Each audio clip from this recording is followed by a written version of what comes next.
All right, we are live. Okay, Awesome. let's get cooking here.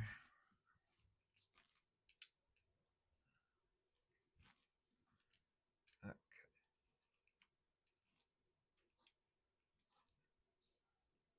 So, welcome back to the Think Tank Think Tank podcast. At Think, we're streamlining democracy so you can vote for you. Every week, we're breaking down what's happening in politics using our digital political lens, up versus down, instead of just left versus right. Up means power first, down means people first. It's not left, not right, just representation. Digital politics helps all of us see the real patterns behind shutdowns, donor deals, and the stories that never get explained clearly. It's all about the concentration of power versus true representation.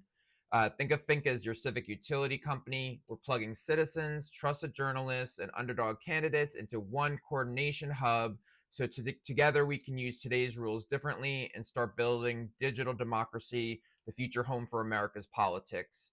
Our goal is better choices, better outcomes, and one fair system where every candidate is seen and every citizen is heard. If you want to help shape what comes next, join our newsletter to get notified when the Digital Politics Hub goes live in the next few weeks around New Year's.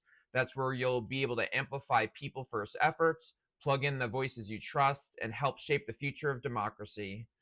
And so before we dive in, tap the heart, follow, like, all that good stuff. We're on TikTok, Facebook, and YouTube. All those likes and stuff helps us. And yeah, we'll get started. Let's plug in. Awesome. So, from the title, from the description, today we're talking about the digital tools that, in our opinion, are very needed for this upgrade of democracy that we've been talking about.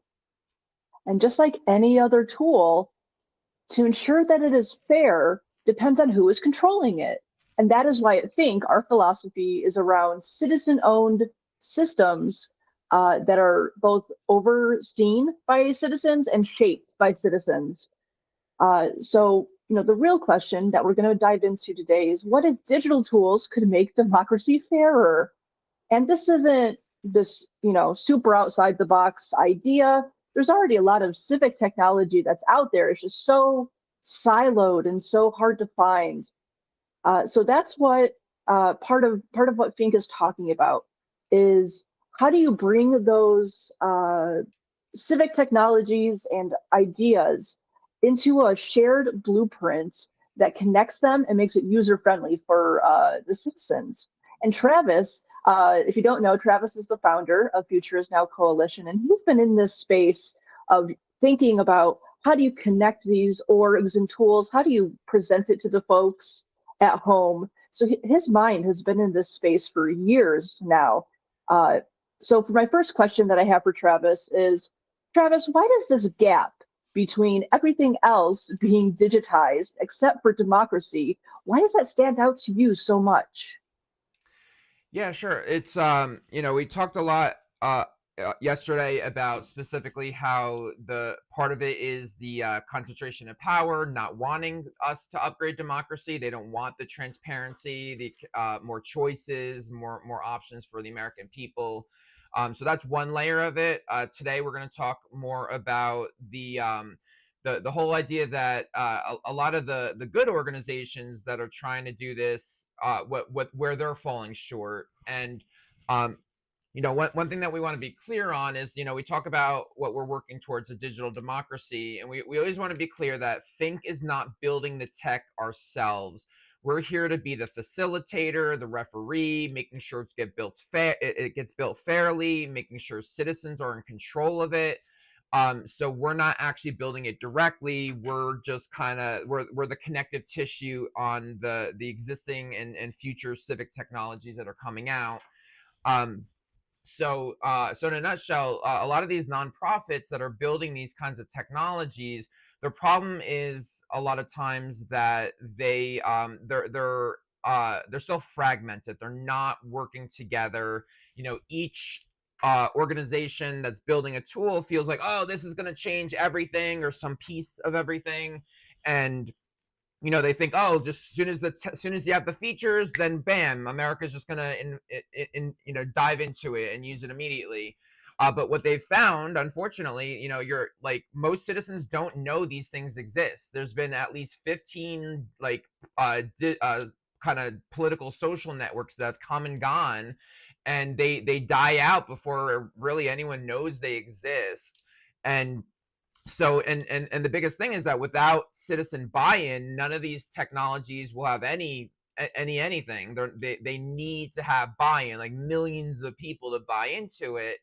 And being a nonprofit, one of their biggest weaknesses is marketing. That if you don't have millions of dollars like the establishment does, you can't market the way that others do. And so that's a big problem. They don't have the funding for like marketing to get the buy-in with citizens. They don't have shared language. They're not working in tangent with one another. There's no unity between these organizations.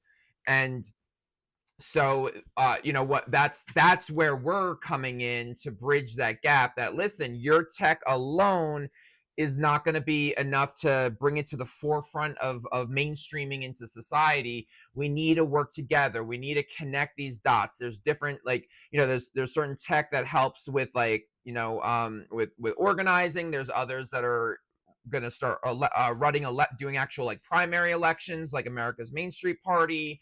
Others are building polling systems so Americans can poll them, can fill out these polls of where they stand on different issues.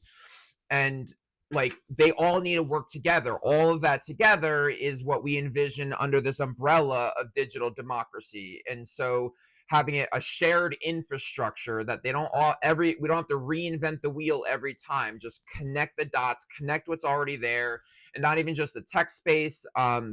Connect the tech to the existing movements, reform organizations, ranked choice voting people, money out of politics people, third-party candidates, independents. There's so many people that want a better democracy, that want true representation, that want to overcome the establishment.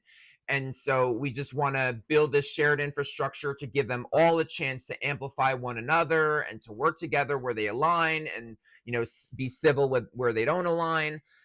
So that's what's missing, and that's the gap that we're filling, essentially. And then ensuring that as this does develop, that the citizens are in control of what's getting developed. So how I understand what you just said is there's good civic technology, right? And then there's a lot of people who want to plug into that if they only knew it existed. But there's this missing bridge of whatever, marketing, other things. Actually made a little list of what that bridge could be. No citizen buy-in, right? So citizens, you need a audience to support your product. But another thing is shared language, right? So I imagine each technology has their own definitions, their own, unique buttons, their own unique processes. You touched on there's no shared reach or budget, and that's the marketing piece. And then overall, there's no unity. So, Travis, can you talk a little bit about how FiNC is both aware of these challenges, but is addressing them and building that bridge between organization and the people who want to plug in to that technology? Yeah, so one of our biggest pieces, like, other than being this connective tissue, is really building the shared language. A lot of it's around what we're saying is digital politics, of like this new lens. So digital democracy is the tech, but then digital politics is this reframe and this lens of how to see politics as something that can be modernized and move towards the future. So so a lot of it is this shared language. We've been working on our own ways to talk about, we call it like the rigged patterns, up and down politics. There's up-serving candidates and down-serving candidates, going past like more than just left versus right. We don't want to touch that. Anyone that's doing these technologies, anyone that's doing reforms, the most important thing is they have to stay neutral between left and right, and allow America to decide where they want to stand on policies. but at the same time, like us, we're moving. We want to encourage people away from the establishment and towards the grassroots and towards those that can actually be held accountable instead of just that concentration of power. So kind of the initial immediate action that we're taking is launching our digital politics hub, in January. What that does is it starts lining up these organizations. We already are allying with a couple of them, and we need to just scale that up. We want these civic technologies to be there. We want political orgs and movements, underdog and grassroots politicians, candidates. We want podcasters, internet radio people, independent journalists, and then, of course, the citizens are number one. And so we're launching the coordination hub this January, and that's where we start lining up of like, okay, this is the core goal that we all agree on, money out of politics, true citizen representation, overcoming the concentration of power, overcoming misinformation. There's some fundamentals that people are not so aware of that are they're very clearly like 85-90% of America is on that same page. So we want to start there and then grow it out. And there's areas where we're going to have a lot in common, and then there's of course going to be plenty of areas where we don't all agree. And the key is just respectfully disagreeing, and also building a system, understanding that we're not all going to agree. So for example, it's not in this initial phase, but eventually we're incorporating clusters, as we're calling it, where there's a lot of places where we're going to align again around like the true representation and upgrading democracy. But then when it comes to like certain solutions on healthcare or stances on immigration or social issues, we know we're not going to get everyone on the same page. But so we're going to build structures around these clusters that like, okay, you and I agree on true representation. We even agree on healthcare, for example. But then when it comes to immigration, I believe in this, you believe in that. There's no way we're going to agree, but that's okay. So we're in separate clusters when it comes to immigration, but we're in the same cluster and we're in the same overarching goal of true representation and, and wanting Americans to actually be represented. So we're already releasing our first set of tools in January for this, and that's going to be something that we keep developing. And the last part of it is that so that's just helping the organizations coordinate better, and then at the same time, our goal, we're really about the people ourselves. We want to be kind of the face of this phenomenon that's coming. And we want to, we're already being guests on different podcasts and talking to a lot of different groups and people. And the idea is we're essentially selling the idea of spreading awareness for this concept, this inevitability that's about to happen. So we want to spread awareness and then funnel people into this coordination hub, learn about the organizations that are doing these different things. Some people like some of the organizations, some people might not agree on the other organizations. That's totally fine. But so building these tools that help the citizens know that this is happening, help the organizations work with one another, and also build ways that you can amplify the efforts that you like and you resonate with, and then just respect the ones that you don't agree with necessarily. Awesome. And if this is your first time or it's your 100th time viewing us in lives, you have heard us say it's all about citizen ownership, citizen oversight. And that is at the core of FiNC's belief system, right? Because who controls the system or the tool, gets to predict the outcome. And if citizens don't own the system, nothing changes. It's just another iteration of the same system. It's just a fancier package. So let me reset the room and we will continue the conversation.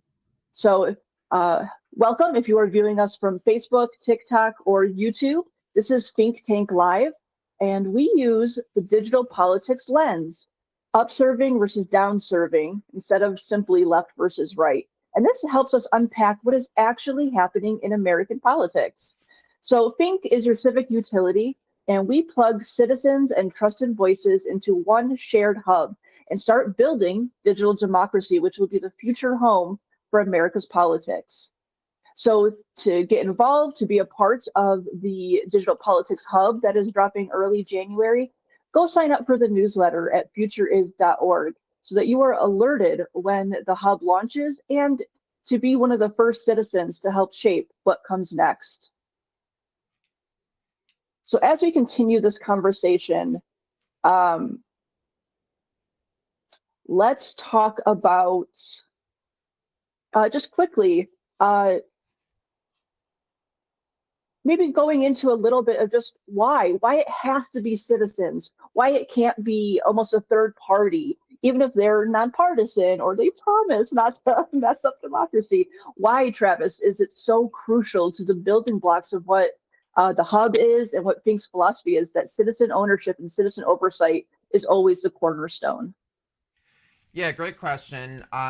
Yeah, so at the fundamental level, like soon as there's one party or one organization or one whatever that starts having that massive amount of influence, that's immediately when those that have the power and or want influence, or maybe they have money but not enough influence, are going to go after that organization. And so, if let's say it's a nonprofit that builds the technology, we just have to have the right pieces in place that they don't get co-opted by big tech or the party gatekeepers. Again, the whole thing will fall apart the moment a concentration of power has control over over these technologies. And so, you hear about like what do they call it, aggressive takeover, hostile takeover of a business, when like a hostile merger where an organization doesn't want to be bought, but they're like kind of forcing it. So there's things like that can happen if we're not careful. And again, if an organization, they might do all the hard work of building the technology, starting to get buy-in, but then there's people with endless money that if they have a way to co-op it, they're going to. And the problem is, like, if the concentration of power takes it over, they're going to slowly move the system towards profits. It's like all that's going to matter is profits. Right now, the whole point and the way that this becomes truly representative of the people is that we want politicians and other movements, organizations, to have a voice without having to buy a voice. We want them to have a chance. Every candidate has a chance to be seen, and then it's up to them to rise based on merit. If they could, if they could say things that resonate with you, you trust them, you believe them, you agree with them, that's what should rise them in the ranks, not just them spending the most money that rises them to the top. But like, so as soon as you have somebody, if somebody's gonna buy it like that in that scenario, either they want like just influence or they're gonna want money out of it. And so and usually kind of both, two birds with one stone. So if they ended up taking it over, for example, maybe they'll say like, oh, well, all candidates have to give us $10,000 before they can have a profile or before we'll showcase you. And like, so they'll start gatekeeping, both fundraising gatekeeping. If they find you a threat to the establishment, they might cut you off. Even if you have the money, they might not let you talk on this in the system. And then there's the more hidden things. They could just tweak little algorithms here and there that you're maybe 1 out of 5 likes don't get registered, and you're when citizens are liking you and upvoting you and things like that. So there's so many ways that if we're not careful, it could be rigged in the favor of the establishment. And it's like, and that defeats the whole point. The whole point is that right now the system is rigged towards the establishment. Only those with the most power, the most voice, and the most money are the ones that create the rules and set up our election process. And they're the ones that have their primaries. It's the establishment Democrats and establishment Republicans. They have a primary, so you feel like there's a democracy, but they're going to shove their candidate through, and they're going to try to push the grassroots candidates on the side, and the mainstream media is not going to talk about the grassroots candidate, just those front runners that the party leaders want. And so we already live in that rigged system. We don't want to evolve the rigged system. We want to replace it with a truly representative system. Yeah, it's always so insidious, right? When we talk about the almost puppeteering that money and those with money, with influence can just affect this very vital to our country system. But yeah, Travis, part of what you're talking about really brings to forefront uh, the natural. Yesterday we talked about how everything else in our lives has been digital, and that's just a natural growth pattern, right? We date online, we go to school online, we pay our bills online, everything. Heck, like you said, Uber Eats, we order our Taco Bell online. But yeah, so much of democracy and the way politics is handled in the US is archaic.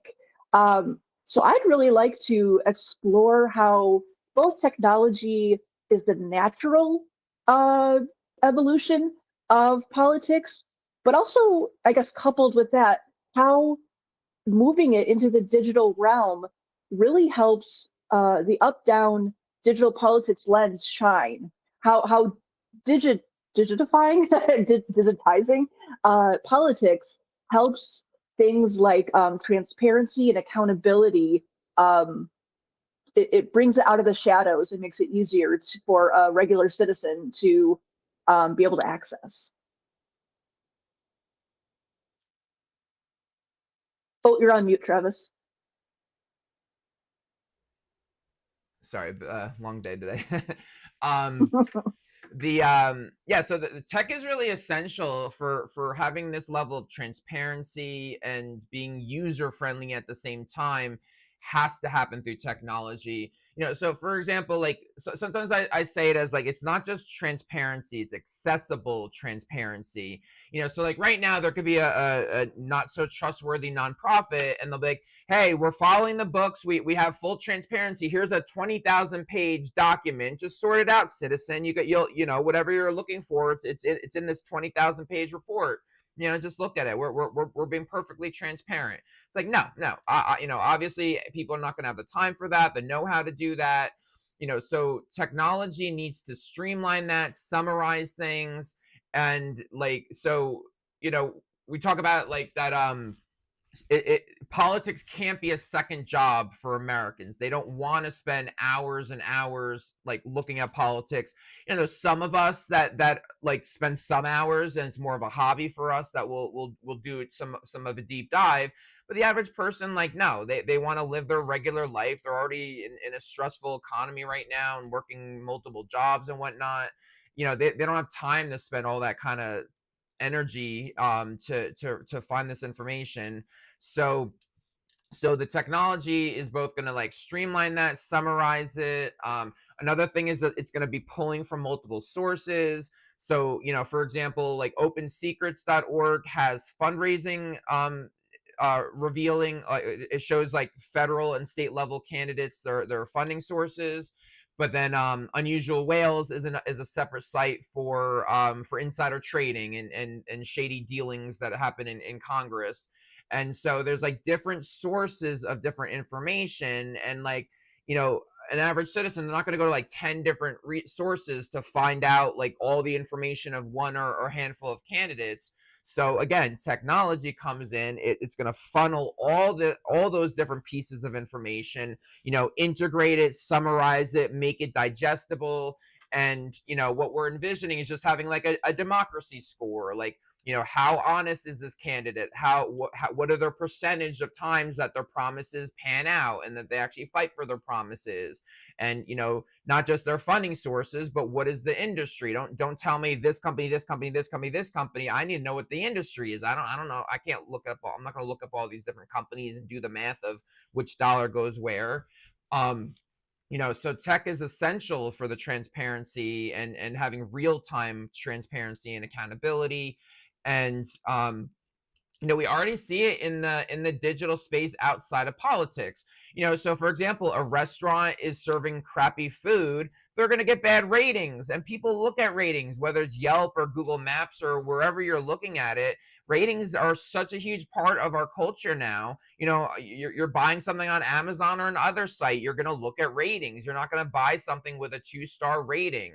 And so that's part of the today's technology. And it's so crazy, but politicians don't have ratings. You cannot rate your politician the way you could rate a meal, the way you could rate your Uber driver. So like, that's what needs to change. We need to modernize the political process, streamline it, so Americans can see the transparency right in front of them, and they can engage with it. They could, and then even just seeing the information that just matters to them. So for example, there might be a candidate, maybe all your choices, none of them are truly down serving. Maybe all of them take some form of big money. Well, then we're going to take it to the next step. What are the main policies you care about? And like, say, okay, I care about healthcare. And then so we're going to show you, well, this candidate, says they're for affordable healthcare, but they take $30,000 from big pharma in the private health insurance industry. So there's a conflict of interest. So, even if all of them have some form of money that's going to be a kind of a conflict of interest, at least find the one that, that has the least conflicts that are directly tied to what you care about. Because they're calculated. If they're really truly going to want to fix like healthcare, for example, they know they can't take the big money from healthcare. And so usually they don't care. They're not going to fix anything. But sometimes some candidates, some of the upserving candidates will have like 1 or 2 issues that they truly want to care about, and so they don't take funding around those specific things. So that's another piece, that like the technology can streamline that for you. What do you care about? And then we'll give you curated scoring towards what you care about. If you care about healthcare, let's rank the candidates by their healthcare initiatives or lacks of conflict of interest or whatever. And so there's going to be a matchmaking piece to this, the technology of like matchmaking, what candidate is to your bet that you would like the best, what journalists that you like the best, what nonprofits that you might want to support.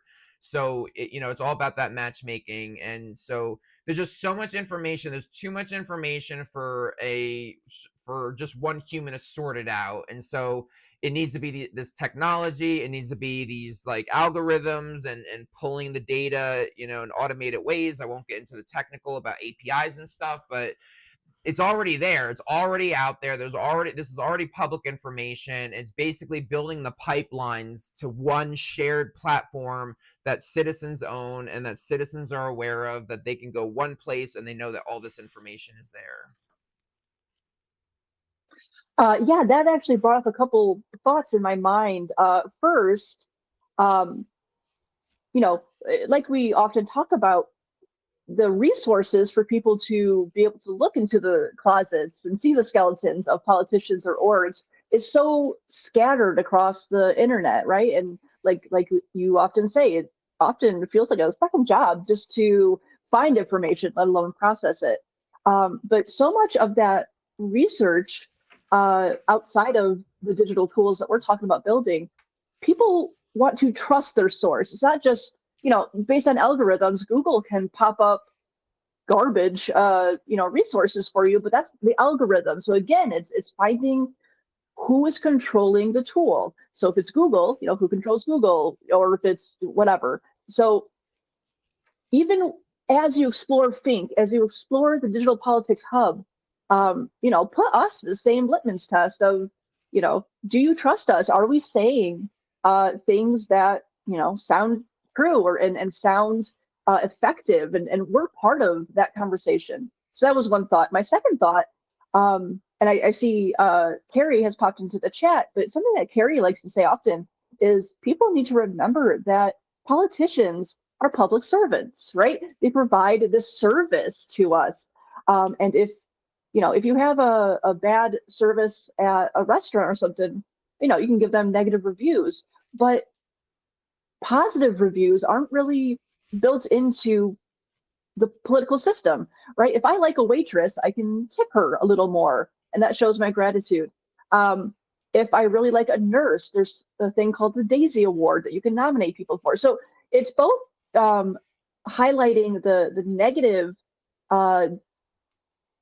up-serving politicians, but it's also providing opportunity for people who are quality candidates, down-serving candidates, people who want to do the right thing. So it's this double-edged sword of highlighting the negative and addressing that, but also providing opportunity for people to rise based on merit. Um, cool. So let me reset the room, but then we're going to get back to something that Travis talked about, the political report cards. We're going to dive deeper into that.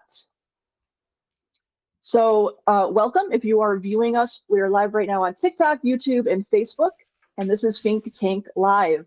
And in FiNC Tank Live, we use the digital politics lens that goes beyond just simply left versus right and addresses where power is served, up versus down serving candidates. And this unpacks what is actually happening in American politics.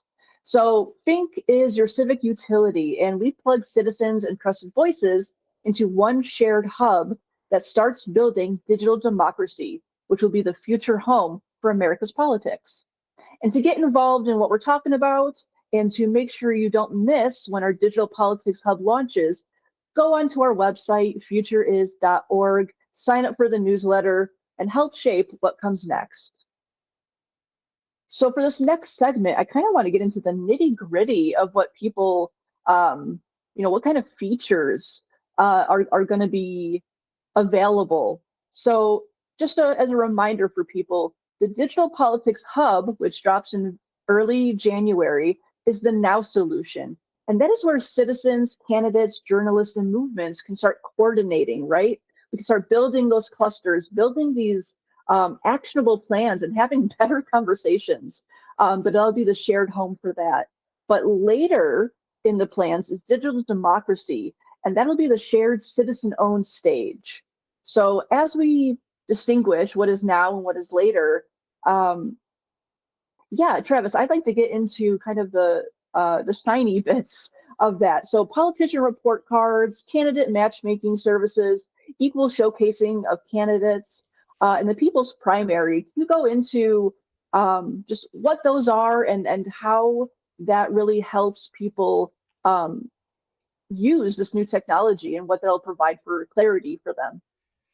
Sure. So So again, what we're about to talk about is digital democracy. So that's a little bit more down on the later side. That all depends on, as we do this coordination phase in January, how quickly we build our people power and scale up. If we moved in a good speed, that we could talk about having politician report cards by the midterm elections, which would be the ultimate goal. That'd be the first feature that would be launched out of digital democracy. But we would need help and get lifted up by citizens and followers like yourselves. But anyway, so starting with the politician report cards, which is kind of our flagship feature of digital democracy. And so what that'll be is where basically, so you as a citizen will be able to put your zip code in. It'll show you all the candidates running in an election, who's funding their campaign, where's that money coming from, what industry, pointing out where the conflicts of interest are. They'll slowly become a scoring system of like how consistent are they in their promises, do they deliver on their promises once they're elected. So it'll be just a streamlined way to see all your choices as both people within the two parties, outside the two party, third party, independent, and Democrat, Republican. And so the big flip on that is that, for one, by showcasing all candidates equally, it starts degrading the need to raise millions of dollars. Like each candidate has to raise millions of dollars. Why? It's really to advertise to the voter, to be seen by the people, to gain your vote. And so if we start taking away that need and like, hey, if you're going to be a candidate, you're going to have a voice, you're going to be seen, you might get cut out of the race if you're not careful, if you're not resonating with the people, you're not engaging, you're not talking to the voters. Eventually you'll be cut out of the race. But it's not about spending any money in this scenario. It's about running on merit, proving that you're the right candidate for the role. So that by itself, once there's enough citizen buy-in, completely changes the whole entire system from the ground up. and it's actually easier for the candidates. A healthy, good candidate, they don't want to be constantly dialing for dollars. They don't want to have these pay to play dinners and kissing butt on people for $10,000 here, $50,000 there.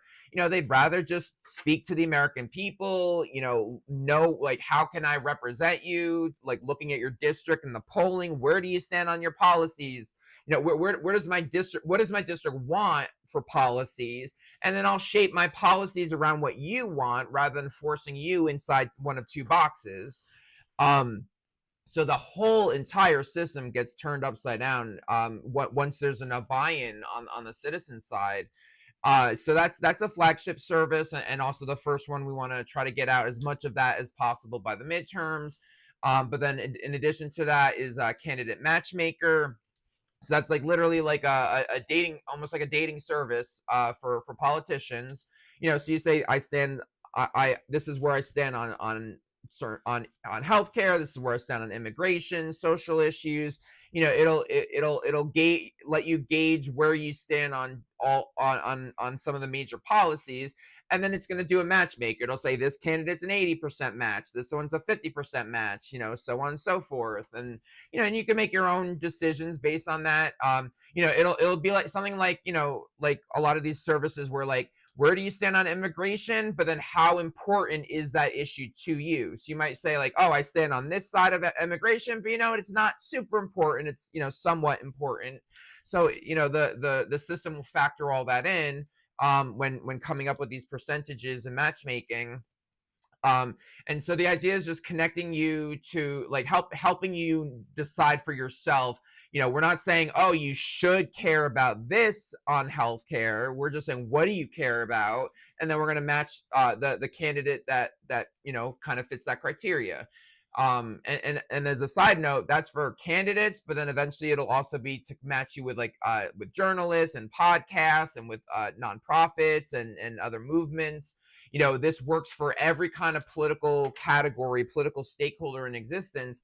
It can match you up to like, policy by policy. Where do you match up with others that, you might want to expand your, you might want to find more podcasts that kind of align with you, but one that you could trust. So, that'll work there as well. So that's the candidate matchmaker. And then, and then one of the other ones is the people's primaries. And so that's the idea of like, during the primary, while the Democrats and Republicans have the rigged primary where they're trying to shove their main candidate through, we're going to do the people's primary. And there's a couple ways that this might go about. There's certain districts that it's going to be where it is official, and whoever wins will actually join the America's Main Street Party and be in that party to run in the general election. Other districts, it might just be more of a gauge. And so the idea is that we're going to run a campaign, like run a primary with like all the candidates can be there. So, even though we're calling it a primary, there could be a Green Party candidate running against the Libertarian, running against an independent. We might even have grassroots Democrats and Republicans that are running there in addition to or instead of the Democrat primary, Republican primary. And again, in some districts, it might not be like legally enforced, but the idea would be to see like which candidates are actually electable, because the system manipulates us on who's deemed electable right now. And so we want to prove that, like, okay, in this district, the Green Party person, so many voters came out to vote for that Green Party candidate that, in the general election, maybe it's not going to waste your vote to vote for that Green Party candidate. And then in this other race, maybe it's the Libertarian. In another race, maybe it's an independent. And then some races are going to say, no alternative candidate got enough popularity, and they couldn't get the amount of votes. So in the general election, you might want to just vote for the lesser of two evils. It doesn't look like there's a better alternative yet in that district. So the idea is really gauging the electability of a candidate, and determining like what should you do with your vote, because you're always taught that if you vote for somebody that doesn't stand a chance, that's basically a wasted vote. We're not here to like necessarily change your mind on that, but we want to prove whether a candidate can win if they get if there's enough support for them to stand a chance. And so all in all this is about doing like making exposure free and equal in a way that money can't control viability anymore, you know. And so at the forefront, it's about like, you know, pushing this a stronger narrative of what people really want, people first design. And, you know, all the organizations that are striving for true representation are going to be kind of networked together and promote it into the system. And we want to help citizens amplify these different efforts to make this whole thing a reality. This is like, you know, who wouldn't want a system that we're envisioning here, you know? That was a great explanation. And for my final thought, you know, every time we go on these lives, it's so the conversation always goes back to the current political system is rigged. It's rigged against quality down-serving candidates. It's rigged against representation. It's just rigged in a lot of different ways. But it's the only system that politicians have today, right? So you have to become this kind of dirty, slimy player in the game to get ahead. So what FiNC is talking about is building an alternative, bypassing the rig system and building an opportunity, a shared stage, a shared place that says, hey, you don't have to spend $1 million to get on the stage. Hey, it doesn't have to be a second job to research your candidates. Hey, you don't, you know, individual organizations don't need to all be spending a lot of money on overhead for marketing. What FiNC is offering, and right now that's the Digital Politics Hub and eventually Digital Democracy. It's shared language, it's a shared community, it is a shared space that is built with you and for you. So thank you guys for showing up today. And just a friendly reminder again, go to our website, futureis.org, sign up for the newsletter so that you can be one of the first to be alerted when the hub drops, be one of the first citizens in the app, and provide your voice, your input, and start living this new system, this new reality of politics that we are growing. So thank you guys for coming today. And next week, we will be live on Wednesday. And again, that'll be at, sorry for the time, that'll be at 2 p.m. Travis, Eastern. can you help me out? Yeah, Thank you. 2 p.m. Eastern, 11 Pacific. We're moving down to just once a week now, Wednesdays. Just because we're doing a lot of guest appearances at other podcasts, so we're kind of podcasted out right now. So we're indefinitely. We'll probably go back to we'll add more numbers later. But yeah, so Wednesdays 2 p.m. Eastern, 11 a.m. Pacific. So yeah, until then, you know, check us out at futureis.org. Our handle is futureis.org, all one word, on like TikTok, Facebook, YouTube, Instagram, a lot of the main socials. You can find those details on our website as well. And for now, like we said, join our newsletter. You could scroll at the bottom of our website. You could add your name to the newsletter so you get alerted when the Digital Politics Hub gets launched. It's going to be within the first week of January. It's a major next push into the next our next stage, this coordination stage. So we're very excited about it and ready to scale up our efforts and really make a splash in society, both for ourselves and to lift up those other voices that are trying to do the same and kind of network all these efforts together to really make a better democracy for everyone. Awesome. Yeah. Great explanation. And yeah, thank you guys. And we'll see you next week. Yep. Thank you guys. Till then.